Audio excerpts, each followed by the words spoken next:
जैसा विवेक अभी जिक्र कर रहे थे कि अपराधी थर थर कांपते थे और आज भी नाम सुनते हैं जो पुराने अपराधी हैं वो आज भी सोचते हैं कि अच्छा हुआ रिटायर हो गए, अच्छा हुआ जो चले गए, वरना मुसीबत थी। लेकिन परिचय सिर्फ इतना ही नहीं है, इनका परिचय इतना ज़्यादा लंबा है, बताना शुरू करूँ तो वक्त बहुत कम लगेगा, लेकिन मोटे तौर पे जान लीजिए। इनका परिचय है पूर्व डीजीपी का, राज्यसभा सांसद हैं ये, किताबें लिखते हैं, 10 से ज़्यादा किताबें लिख चुके हैं, एसटीएफ में रहे हैं, एटीएस में रहे हैं, और मैं कुछ भूल भी रही होंगी तो शायद सर बाद में याद दिला देंगे। लेकिन इतना लंबा परिचय है और इतने लंबे परिचय के साथ अब पॉलिटिक्स में एक्टिव है काफ़ी ज़्यादा, यूपी के अलग अलग मुद्दों पे अपनी राय रखते हैं। शुरुआत सर मैं यूपी से कर लेती हूँ। 22 में आप बीजेपी में शामिल हो चुके थे, 2020 के बाद 22 के चुनाव से पहले। नहीं 20 में 22 में नहीं, मैं 2014 में 30 नवंबर 14 को रिटायर हुआ। हाँ, और 20 जनवरी 15 को मैंने बीजेपी ज्वाइन कर ली थी। याददाश्त देखिए, अब आप तारीख बस नोट करते चले जाइए, इनको एक एक तारीख याद होगी, एक एक अपराधी का एनकाउंटर करने की भी, ये इनकी खासियत है। एक चीज़ और, अब सवाल शुरू करते हैं। आप जब बीजेपी में शामिल हुए तो उसके बाद 22 में बीजेपी ने बड़ी अच्छी परफॉर्मेंस दी उत्तर प्रदेश में, 24 में आते आते परफॉर्मेंस वैसी नहीं रही जैसी 22 में थी। 27 को लेकर आप लोगों का प्लान क्या, क्या कुछ बदलाव हुआ है या फिर अखिलेश का पीडीए वाला फॉर्मूला इस बार भी डैमेज करेगा यूपी में? बिल्कुल अखिलेश जी का पीडीएफ का फार्मूला कोई डैमेज नहीं करेगा, क्योंकि उत्तर प्रदेश की जनता समाजवादी पार्टी के बारे में, कांग्रेस के बारे में अच्छी तरह जानती है। मैं उनके ज़िले का एसएसपी रहा हूँ जी। मैं वहाँ गया था 20 दिसंबर 1989 और मात्र 84 दिन रहा जब माननीय मुलायम सिंह जी मुख्यमंत्री हुआ करते थे। अपराध की राजनीति कांग्रेस ने बीजेपी समाजवादी पार्टी ने शुरू की। मैंने वो चंबल ऑपरेशंस देखे हैं, मैं उसमें 82 में जालौन का एसपी था। मैं बेसिकली ऑपरेशनल आदमी हूँ, तो मैंने क्राइम की राह में किस तरह से क्रिमिनल को इस्तेमाल किया जाता था, इसको समाजवादी पार्टी बखूबी जानती है। जितना बड़ा अपराधी उतना ही बड़ा समाजवादी। अतीक अहमद, मुख्तार अंसारी, विजय मिश्रा, इन सबको कौन लाया पार्टी में? फूलन देवी, वो ज़िले का मैं एसपी रहा हूँ। और इसके अलावा जब चुनाव होते थे तो इटावा का मैं एसएसपी रहा हूँ, यूपी का 4.5 साल एडीजी, फिर special DG, law and order, crime, STF, ATS का चीफ रहा हूँ, फिर डीजीपी रहा हूँ। तो उस समय जो बड़े बड़े चंबल के डकैत थे, इटावा के मैं जानता हूँ, अरविंद गुजर, सलीम गुजर, रामवीर गुजर, ये सब जितने डकैत थे, तमाम थाने ऐसे थे कि उनका फरमान जारी होता था कि तुम केवल एक पार्टी को वोट दोगे, नहीं तो मार देंगे। ये था। बांदा और चित्रकूट है, मैं तो मेरा लास्ट ऑपरेशन चित्रकूट में रहा जब मैं एडीजी था। मैंने लाइव गोली चलाई, टीवी चल रहा था। वहाँ पर एक ददुआ नाम का डकैत होता था। ये किस्सा बहुत मशहूर है। हाँ, मेरे कार्यकाल में ही मारा गया जब मैं एसटीएफ का चीफ था। और उस समय ददुआ का बेटा जब चुनाव लड़ता है जिला परिषद का, तो कोई हिम्मत नहीं कोई पर्चा डाल दे। अनअपोज्ड जब ददुआ फरार था, उसको नॉर्थ इंडिया का वीरप्पन कहा जाता था। और उसके बाद उसको वो विधायक बनता है, उसके भाई बाल कुमार को सांसद बनाया जाता है, उसके भतीजे को विधायक बनाया जाता है। तो उनकी क्वालिटी क्या थी, उनकी क्वालिफिकेशन क्या थी? वो ददुआ के भाई और भतीजे और बेटे थे। तो ये पॉलिटिक्स चलती थी उत्तर प्रदेश में। ठीक है, लेकिन अब तो उत्तर प्रदेश में कानून का राज है, बुलडोजर एक्शन हम हर दूसरे दिन सुन लेते हैं। अब तो बात चुनाव की होगी। चुनाव से पहले राम मंदिर चढ़ावा चोरी का मुद्दा काफी ज्यादा गूंज रहा है, उस पे आएंगे। हाँ, बिल्कुल आएंगे। उसके पहले एक चर्चा का विषय बना आपका वो बयान जो मुख्यमंत्री योगी के बयान के बाद आया। वो बयान था कि समाजवादी पार्टी के कार्यकाल में अयोध्या में हनुमानगढ़ी के दरवाजे पर, सीढ़ियों पर नमाज पढ़ी गई। योगी जी ने ये बयान दिया। उसके बाद आपने बयान दिया कि हाँ पढ़ी गई थी। ब्रिजभूषण शरण सिंह सामने आए, उन्होंने कहा ऐसा तो कुछ हुआ ही नहीं था। मैं बता दूं, तो जो पीढ़ी उस वक्त मौजूद नहीं थी, जो युवा उस वक्त मौजूद नहीं थे, मैं बता दूं सत्यता, उसमें हुआ क्या था? मैं बता दूं आपको। उस जमाने में उत्तर प्रदेश का मैं आईजी लॉ एंड ऑर्डर होता था। मैं गवर्नमेंट ऑफ इंडिया से 7 साल की सेवा के बाद लौटा था और मैं 17 मई 2003 को यूपी का आईजी लॉ एंड ऑर्डर बना था। ये महीना था 29 अगस्त 2003 को माननीय मुलायम सिंह जी मुख्यमंत्री बने और 26 अक्टूबर से 24 नवंबर तक रमज़ान का महीना था। आप जानते हैं उस समय तो रोज़ा इफ्तार का दौर चलता था। कोई हिंदू त्योहारों पर कोई फलाहार नहीं करा सकता हो, तो हिंदू त्योहारों पर कोई सरकारी बंगलों में फंक्शन कराना तो अपराध माना जाता था। ये हाल था मुख्यमंत्री बंगले के अलावा डीएम एसपी अपने बंगलों में रोज़ा इफ्तार कराते थे। अब वहाँ पर ही बात हुई और मेरा एक एसएसपी बहादुर था, राजू सबरवाल, अभी है वो डीजी ट्रेनिंग। मुझे जानकारी हुई कि उनके एक आईजी थे, नाम लेना उचित नहीं चाहूँगा, मेरा सीनियर थे, 75 बैच के थे, आईजी जोन लखनऊ थे, जिनके अंडर में आता था। उन्होंने कहा हनुमान गढ़ी के ठीक सामने आप गए होंगे, सीढ़ियाँ चढ़ती हैं, उन सीढ़ियों से लेकर के नीचे तक भव्य रोज़ा इफ्तार होगा और नमाज पढ़ी जाएगी। जब ये बात आई, मुझसे बात हुई मेरे एसएसपी ने, तो मैंने कहा ये नहीं हो सकता और मना कर दिया गया।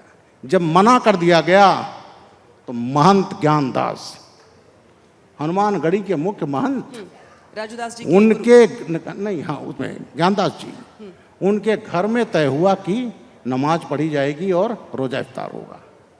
और जब वहाँ पर हम लोग सर्विलांस पर कुछ अपना देख रहे थे तो ये हुआ कि जब हनुमानगढ़ी जो मंदिर है, बीच में पतली सड़क है, जब महंत जी के मकान में जाते हैं तो 3 सीढ़ियाँ हैं कि उस पर भी चटाई और सड़क पर चटाई बिछा लिया जाए, जिससे हनुमानगढ़ी से मिल करके और नमाज पढ़ी जाए, रोज़ा इफ्तार हो।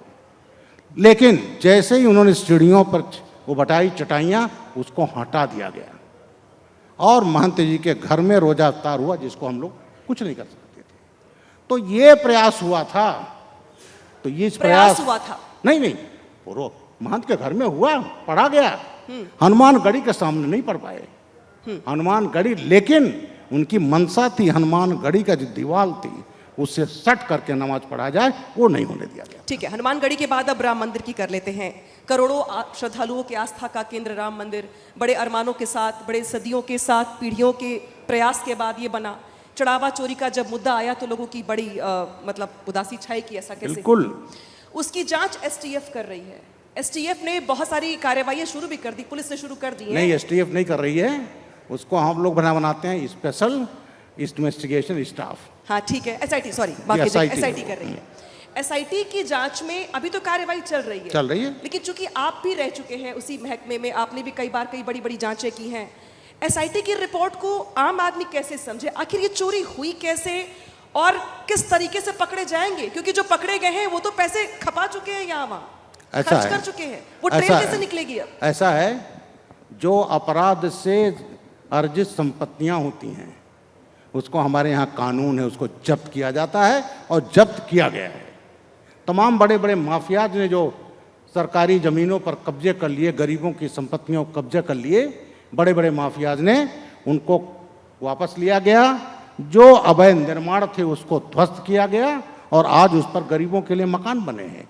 तो यहाँ जो हुआ, मैं मानता हूँ ये कुछ लोगों ने चढ़ावा चोरी किया, लेकिन उस समय जो नैरेटिव गढ़ा गया कि कागभूषणी जी की मूर्ति थी उसको भी उठा लिया गया। एक तो इंडियन होम सेक्रेटरी रिटायर्ड, उन्होंने कहा हमने 4 करोड़ का रामायण सोने का बना कर दिया था, वो भी चोरी हो गया। वो सब विश्व हिंदू परिषद ने दिखाया कि नहीं, देखिए सब मौजूद हैं। कैश चोरी हुआ, उसमें अब तक 8 गिरफ्तार हुए हैं, कस्टडी रिमांड लिया गया है, अभी कल ही पड़ रहा था, पूछताछ हो रही है, करीब 1 करोड़ के आसपास संपत्तियां रिकवर हो गई हैं। और याद रख लीजिए, एक एक पैसा वसूल लिया जाएगा। ये चीज़ ये नहीं होने दी जाएगी जो उत्तर प्रदेश की योगी आदित्यनाथ जी की सरकार है। अच्छा, अब बात कर लेते हैं 27 के चुनाव की। 27 के चुनाव से पहले अखिलेश यादव राम मंदिर का मुद्दा तो उठा ही रहे, उन्हें सूट कर रहा है ये मुद्दा चुनाव में।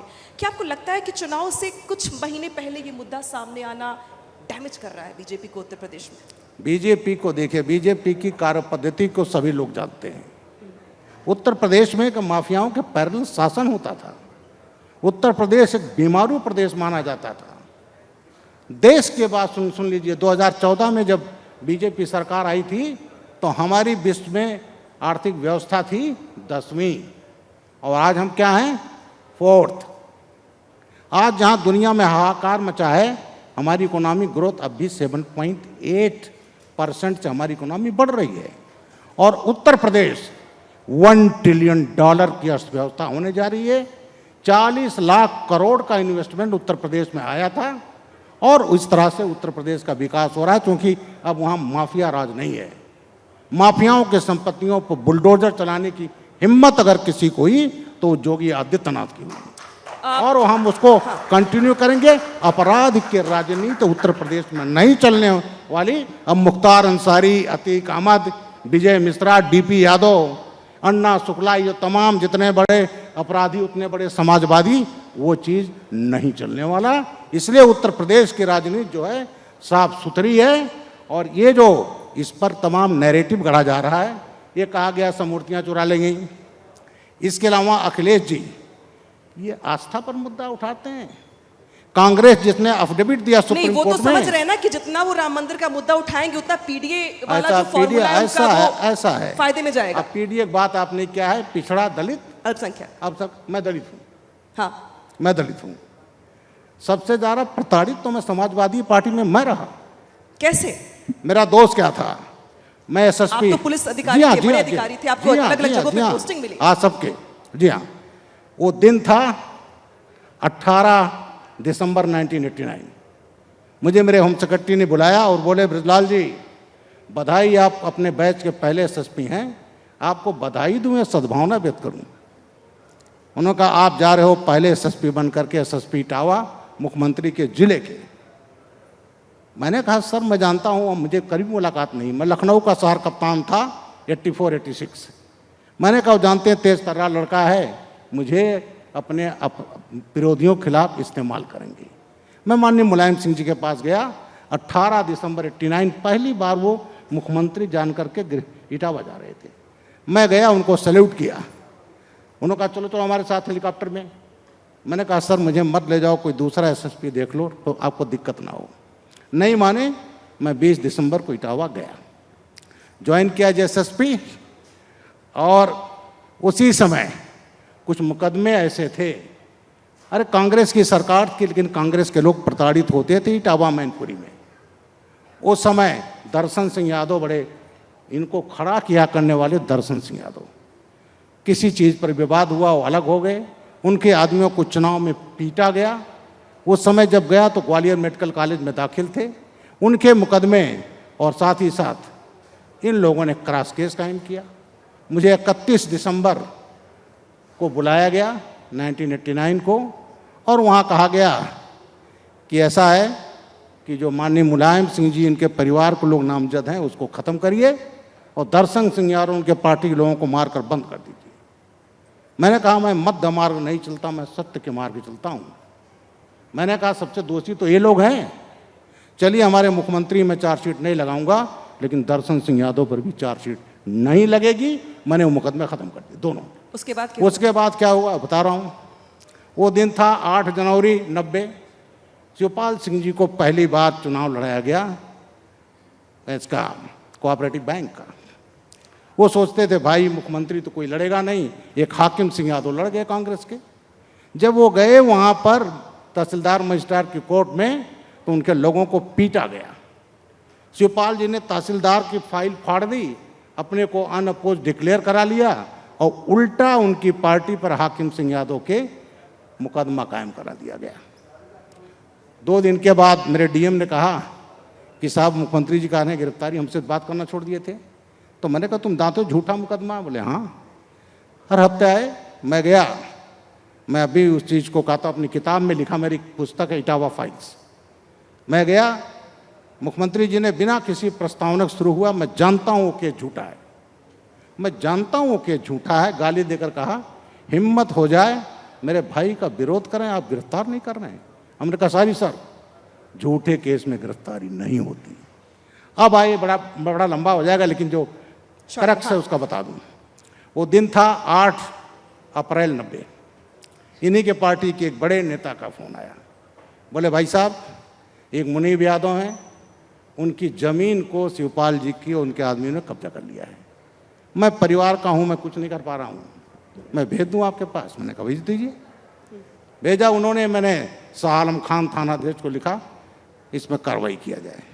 9 अप्रैल सुबह जब गया तो वहाँ सैफई के लोग शिवपाल सिंह के आदमी कब्जा कर रहे थे। 22 आदमी पकड़ कर लाया, थाने पर लाया।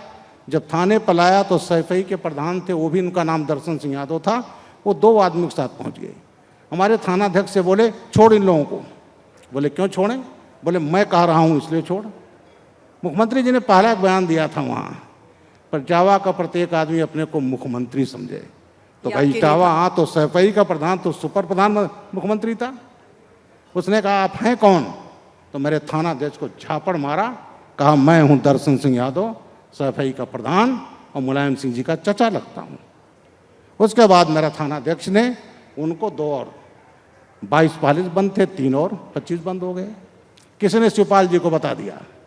शिवपाल जी थाने पर 100-150 आदमियों को लेकर गए, हमला किया, पूरा थाना भाग गया, मुलजिम छुड़ा लिए गए और शाह आलम को खींच करके इतना पीटा गया, जब मैं थाने पहुंचा तो वो खून से सना हुआ था। उसके बाद डीआईजी भेजा इन्होंने, चल दिए। हमारे डीआईजी साहब दुनिया में नहीं है, 72 बैच के थे, और वो सीधे शिवपाल जी के घर गए। और जो मुलजिम छुड़ा लिए गए थे 4 से उन्होंने एप्लीकेशन लिया और शाह आलम खान जो मेरा एसएचओ था उसके खिलाफ मुकदमा कायम करा दिया। 12 बजे आते हैं, मैं तो जाता नहीं शिवपाल के घर, डाक बंगले मैंने रिसीव किया। वो इतने उतावले थे, बोले एसएसपी साहब मुख्यमंत्री जी कहते हैं आज ही शिवपाल जी को क्लीन चिट दिया जाएगा और शाह आलम खान को जेल भेज दिया जाए। मैंने कहा व्हाट आर यू टॉकिंग? जिसने सही काम किया, जिसको पीटा गया, खून से लथपथ है, आप सरकार हैं, उसको उसी को जेल भेज दिया जाए? नहीं, बोले मैं तो बता रहा हूँ। मेरा सवाल ये है कि उसके बाद आपके साथ क्या किया बता रहा हूँ, मैं बता रहा हूँ, वही बता रहा हूँ, बस ये 1 मिनट वही बता रहा हूँ। उसके बाद मैंने कहा देखिए जब तक मैं हूँ एसएसपी तब तक ना आप कर पाएंगे ना मुख्यमंत्री कर पाएंगे। शाह आलम बुलाए गए, जैसे उन्होंने कहा कि साहब शिवपाल जी ने मारा, उन्होंने कहा नहीं, ऐसा सच बोलने से क्या फ़ायदा जिससे खुद के हाथ पांव कट जाएं, शिवपाल थाने नहीं आए। उसके बाद जब मेरे डीआईजी उसको और तंग करने लगे तो मैंने कहा दुनिया साथ छोड़ देगी, मैं तेरा साथ नहीं छोड़े दूंगा। और 9 अप्रैल 90 को मैंने शिवपाल जी, उनके ग्राम प्रधान सबके खिलाफ नामजद मुकदमा काम कराया। क्या परिणाम हुआ? तुरंत मुझे ट्रेनिंग में भेज दिया गया नैनीताल। सीआईडी की टीम बैठाई गई। सीआईडी जांच में बरसों लगते हैं, 10 दिन में इंक्वायरी फाइनलाइज, शाह आलम खान के खिलाफ चार्जशीट, प्रोसिक्यूशन और ब्रिजलाल को बर्खास्त करने के लिए डिपार्टमेंटल एक्शन। जेला है मैंने, इतना मुझे तंग किया गया मेरी पुस्तक इटावा फाइल में। तो वो था राजनीति जो मैंने नहीं किया, लेकिन मुझे खुशी है, आई हैव नो रिग्रेट। और इसी वजह से उत्तर प्रदेश के जितने भी पुलिस के अधिकारी हुए, रिटायर्ड एक्स डीजीपी जिनका मैं जिक्र करती हूँ, उन सब में अगर सबसे ज्यादा किसी के पास किस्से होंगे, सबसे ज्यादा किसी के एनकाउंटर के कहानियां किसी के पास होंगी तो वो ब्रिजलाल जी हैं। बहुत शुक्रिया आपका इस बातचीत, क्योंकि मेरे पास सवाल बहुत सारे थे आपके लिए, लेकिन समय की कमी है, बहुत सारे खास मेहमान और भी इस फहरिस्त में हैं, इसलिए आज की इस बातचीत के लिए शुक्रिया। राजनीति पर रही गई बात, कोई बात नहीं, फिर कभी मैं आने वाली थी, लेकिन ऐसा है। एक चीज बताकर खत्म करता हूँ, वो अदावत इनकी उन्होंने मेरे साथ इतना निभाया है। जब आते थे जो जिसको समझते थे रेगिस्तान, वहाँ मुझे भेज देते थे, उतना तो सही था। अखिलेश जी आते हैं मुख्यमंत्री, कब? 2012 में। मेरे खिलाफ अखिलेश जी ने 18 मई 2013 को 12 कोतवाली में हत्या का मुकदमा कायम कराया गया था। मैं डीजीपी से हटाया जा चुका था, डीजी सिविल डिफेंस था। मेरा कसूर क्या था? मैं एटीएस चीफ रहा, एसटीएफ चीफ रहा, क्राइम लॉ एंड ऑर्डर का चीफ रहा। हमने आतंकवादी पकड़े थे कौन? Ayodhya blast, Banaras blast, Lucknow blast, Indian Mujahideen को करने में मेरा भी बहुत बड़ा रोल है। उसके बाद एक खालिद मुजाहिद, तारिक कासमी, वो दोनों को मेरे समय में गिरफ्तार हुए थे, लखनऊ जेल में थे। लखनऊ से गए अयोध्या कोर्ट में मुकदमा भुगतने, लौटते समय खालिद मुजाहिद को लू लग गई, 12 कोतवाली में आता थे, वो मर गए। जब वो मर गए तो लोगों ने क्या किया, ब्रिजलाल ने गिरफ्तार कराया था, इसने मरवा दिया। ब्रिजलाल डीजी सिविल डिफेंस हैं, नॉन पुलिस ऑर्गेनाइजेशन में बैठे हैं, और मेरे खिलाफ हत्या का प्रयास, मेरे 2 एसपी खिलाफ और विक्रम सिंह साहब रिटायर हो चुके थे मेरे डीजी, उनके खिलाफ हत्या का मुकदमा बाराबंकी कोतवाली में किया गया, मुझे गिरफ्तार करने का प्रयास किया गया, सीबीआई को गया, सीबीआई ने कहा झूठा है, जब सीबीआई ने खत्म कर दिया तो सीबीसीआईडी को दे दिया गया, एविडेंस क्रिएट करो, ये करो, इसको जेल भेजना, क्योंकि ब्रजलाल को जेल भेज दोगे तो 2014 में मुसलमानों का वोट समाजवादी पार्टी को मिल जाएगा। ये राजनीति रही है, आपराधिक राजनीति। ये कुछ देश में, किसी दुनिया में ऐसा नहीं हुआ होगा। जोरदार तालियां हो जाए ब्रिजलाल सर के लिए। एक सर्विंग डीजी के खिलाफ मुकदमा। बहुत बहुत शुक्रिया ब्रिजलाल जी, आपके पास इतने किस्से हैं, कहानियां हैं।